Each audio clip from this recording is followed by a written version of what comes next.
Today's video is a video before tomorrow's video, which I will be posting tomorrow about the Teachers Day event. Today, this video is mostly for my teachers, but you'll also be seeing this on YouTube if it's okay for you guys.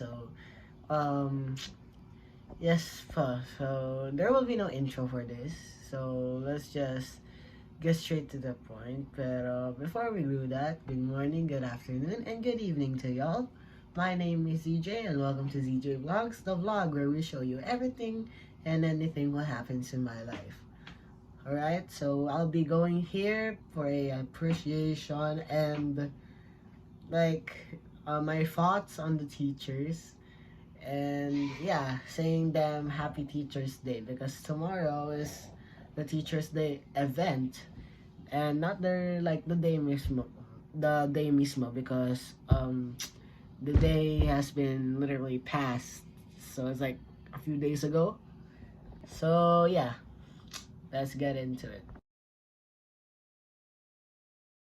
If there's one man who can defeat any math question, that would be Sir Al.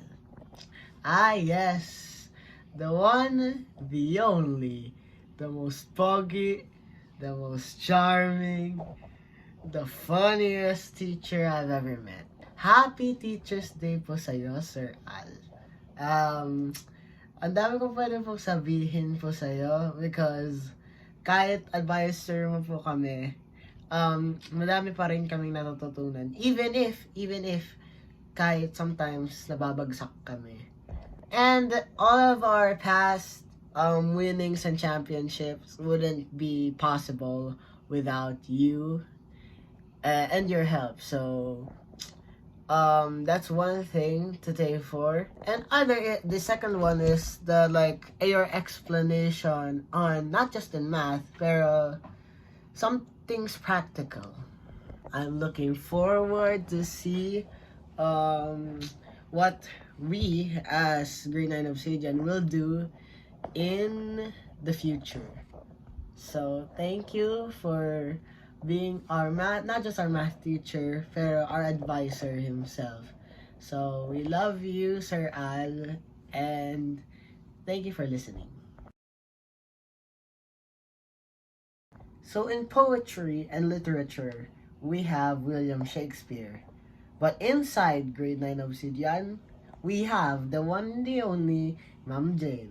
Happy Teacher's Day, Ma'am Jane. Thank you for keep on guiding us, especially in the subject most students, especially in ours, who sometimes don't really understand much English. You sometimes keep it together and add a little bit of spark to it.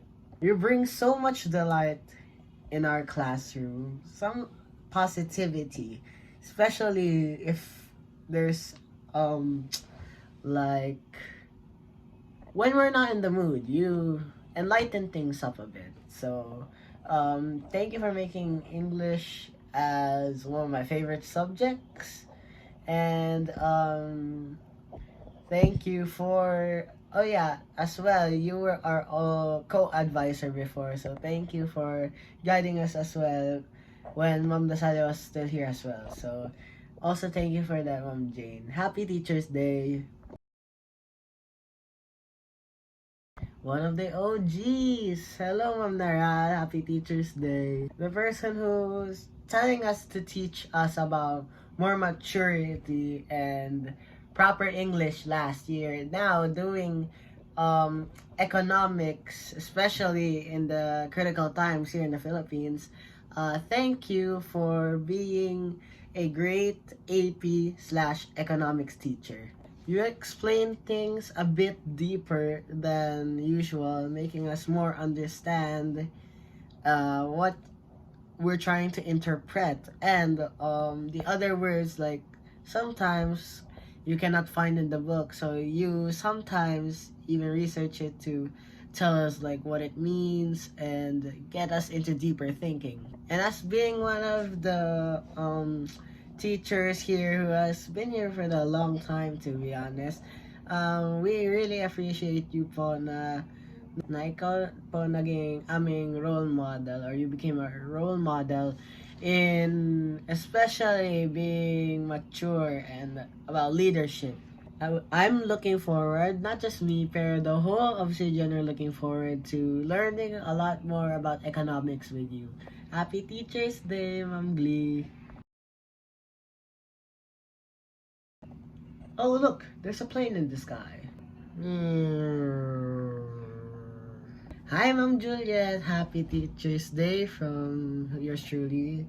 And thank you for making science more fun, especially me. I'm having way more fun discussing science, especially in recitation. Thank you po for teaching us, especially you're a first year as well po, so very impressive po.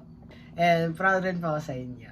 Not only that po, pero nasasayan rin po kami, mga Obsidian, sa mga kulitan mo po. Because kaya pa same generation po tayo. Pero sometimes we also have the same thinking, both of us, because as we know it po.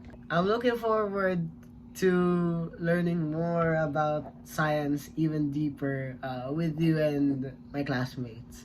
So, yes po. Happy Teacher's Day, Ma'am Juliet. Hi, Sir Bricks. Happy Teacher's Day po, Sir Bricks. At especially you too, ikaw po rin. First year po nagtuturo, and nasasayan po kaming Obsidian. Especially my classmates, kasi so far you're our funniest teacher to ever talk to.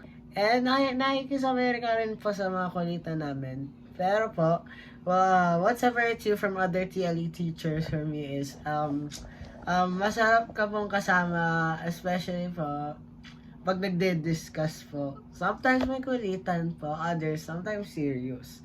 So, yan po ang gusto ko as well, na makita as teachers, try to communicate with their students. And for our first year, it's very impressive as well po. So, I'm looking forward to learning more about HE or TLE. So, yeah. Happy Teacher's Day, Letter Breaks. Happy Teacher's Day, Sir Ken.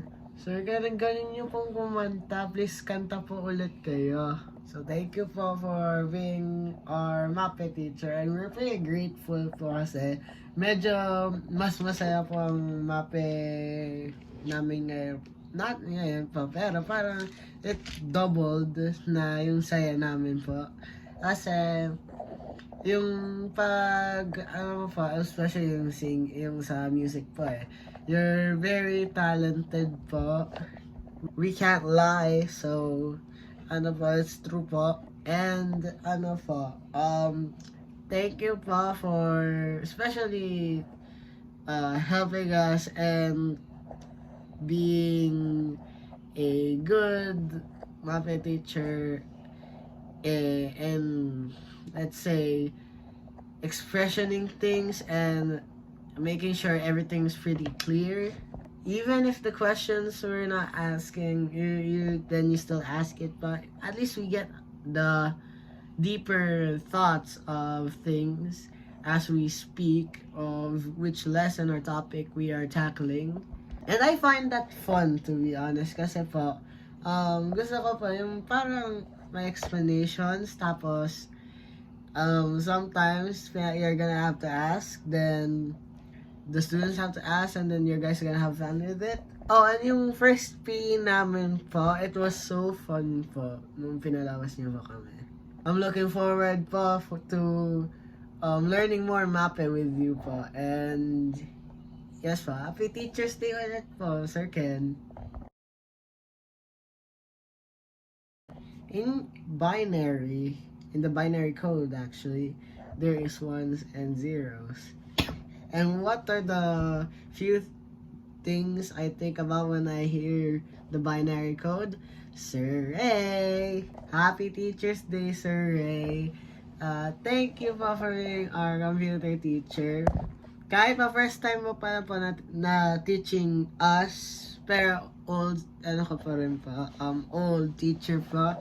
I can say po, nasasaya pa kami. Kahit medyo sleepy pa kami sa room. Pero po, in computers po, it's pretty complicated po. And you'll be the star po on summarizing everything po very quickly and clearly. Like while waiting for internet connections, you're one of the chillest teachers I have ever met. Like if you're chill, ang chill namin po rin. And that's what separates you from other teachers pa. I'm looking forward to learning more computer and especially programming since we're 9th grade. And yes po, I'm looking forward to that. So, happy Teachers Day ulit, Sir Ray. Oh, it's the other OG. Hello po, Ma'am Lasona. Happy Teacher's Day. As one of my first teachers here in Colegio San Pedro, I'm grateful to say na Happy Teacher's Day po. Especially from the original students of yours. Example, sina Malabag, sina Frances, sina Lia, sina Nicolas po. And from the other, from our Obsidian. So, Happy Teacher's Day po. Ang pagbasa sa Filipino po, medyo mahirap para sa amin because sometimes hindi kami po masyado familiar sa mga words po sa Filipino. And from Tagalog, ini-English mo po rin yung aming words na hindi namin alam sa Filipino. And what's even better po is yung mga chikahan at mga kalokohan po namin dito sa classroom, especially sa time mo po. Yung saga mo po, kasama si Dancel, si Nalangan, and si Edgar. That's one of my favorites po. Not only that po, pero medyo straightforward ka po sa discuss mo po ng Filipino, which I love. Kaya, yes po, yan yung nagiging favorito ko po sa isang teacher. At nung grade 2 po, yan nung advisor nyo po kami, kung alala mo pa po sila, doon na rin po nasayahan. Kaya, we had our fair share of memories po together. Once again, Happy Teacher's Day from Ma'am Lasona. And that summarizes all of the teachers. So thank you for watching. Don't forget to like and subscribe and turn on the notifications bell, especially for the video that's dropping tomorrow. That way, you won't miss a video ever again. Now, I gotta bounce. I got a lot of homework to do. So until then, peace.